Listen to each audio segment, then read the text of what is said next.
Hey everyone, this is Neha. Welcome to ExamVert.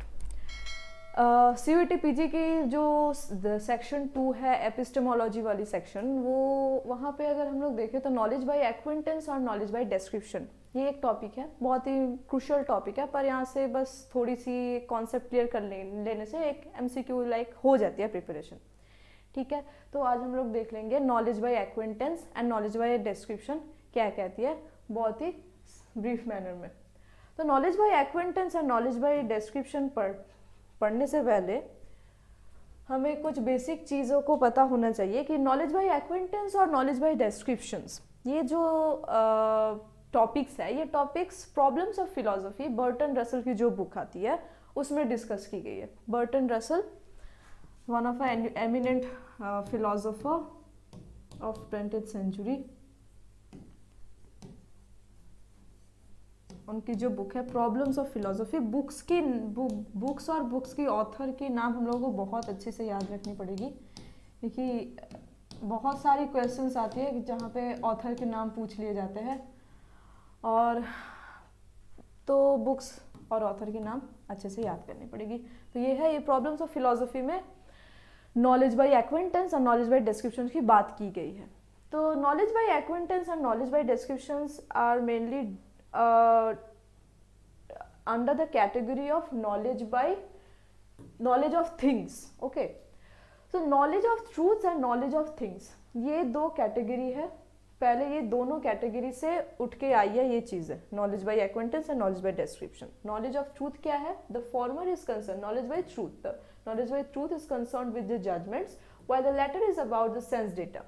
Knowledge of truth जो है वो judgements की बात कर रही है। Judgements like if I say that there is a table, so this is a kind of judgment. Okay, so the judgment and ये जो अगर मैं कहूँगी there is a table on it, there is a cat on a table, so this is a kind of a proposition, or we can say this is a kind of a judgment about which we poses the attributes of that whether it is true or not, and judgment always deal with the truth and falsity.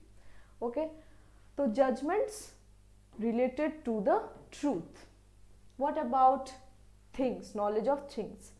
Things is concerned with sense data. What is sense data? अगर हम लोग एक table को देख रहे हैं, तो table को देखने के साथ कुछ डेटाज है जो हम लोग कलेक्ट कर रहे हैं अपने माइंड पे, whether it is round table और square in size, whether it is hard, how much hardness is there in this table. So this is the data which we collect when we are looking at any table. Okay, so this is called the sense data, which we consume by our senses. Okay, so this is called sense data. So the sense data की बात हम लोग कर रहे हैं knowledge of things में, और truth is concerned with the judgments.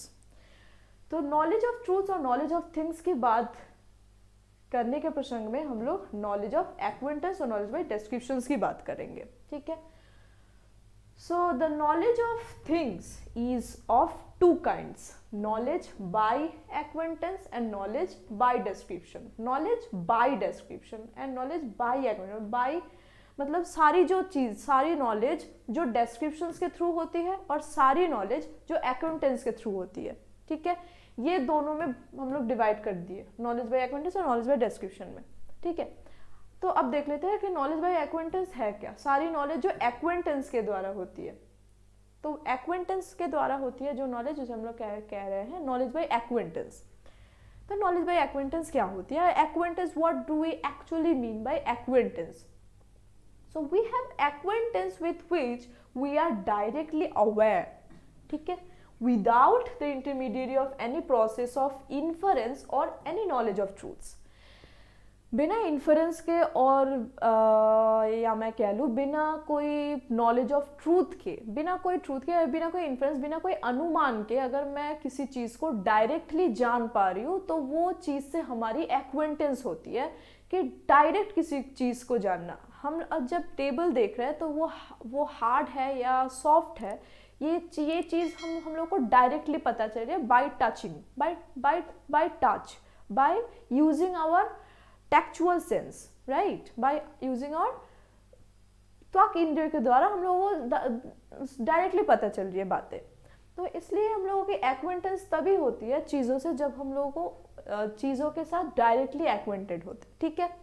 तो ये हो गई knowledge by acquaintance. What about knowledge by description? For example table वाला एग्जांपल मैंने जैसे बोल दिया कि whether table is in brown colour और इन ब्लैक, तो बोल सकते हैं कि ये ब्लैक है बाय यूजिंग आवर आई, ठीक है।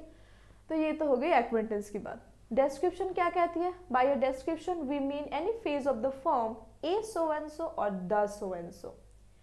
ये this is the definition given by Bertrand Russell, ठीक है।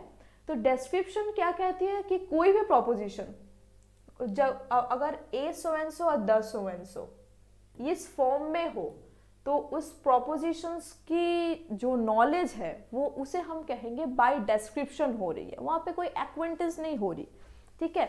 और उसमें सेंस डेटा का जो इन्वॉल्वमेंट है वो एक्वेंटेंस, जो नॉलेज एक्वेंटेंस के द्वारा हो रही है उससे कम है, ठीक है। अगर मैं कहूँ the man with black shirt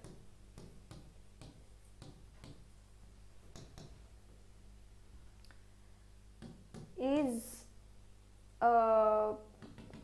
something like we given by something attribute like is very honest, okay. So this is Russell would say that this is a type of descriptive sentence, and this type of proposition is gave us knowledge which we get by description, ठीक है। कि ये proposition एक चीज को describe कर रही है जो हम सेंस डेटा से नहीं ले रहे, ठीक है। ये जो डिस्क्रिप्शन है वो डिस्क्रिप्शन हमें एक ज्ञान दे रही है और वो ज्ञान हमें टू डिस्क्राइब समथिंग कुछ डिस्क्रिप्शन के द्वारा मिल रही है, ठीक है। तो इसलिए हम लोग इसे कहेंगे नॉलेज बाय डिस्क्रिप्शन। ये तो हो गया द सो एंड सो की बात। What about A so and so? A so and सो के हम लोग कह सकते हैं कोई भी चीज लगे, a pen which is on the table,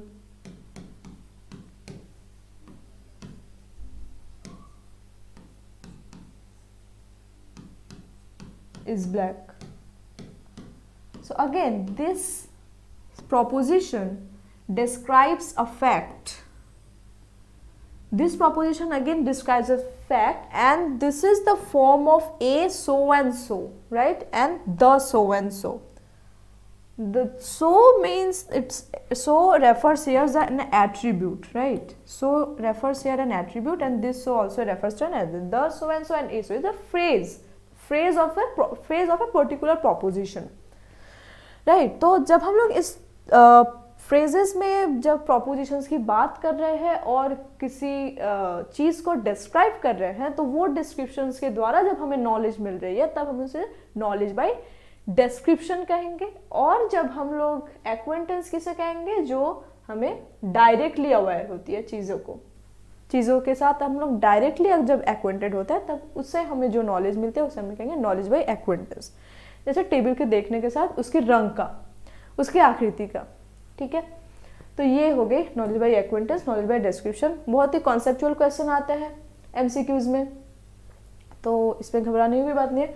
और इसमें कॉन्सेप्ट के अलावा कुछ क्वेश्चन आते ही नहीं है, तो और इसमें कोई फैक्ट भी नहीं है, तो बस यही कॉन्सेप्ट थी, knowledge of truths, knowledge of things. बस याद रखने की चीज़ ये है कि knowledge by acquaintance and knowledge by description fall under the category of knowledge of things.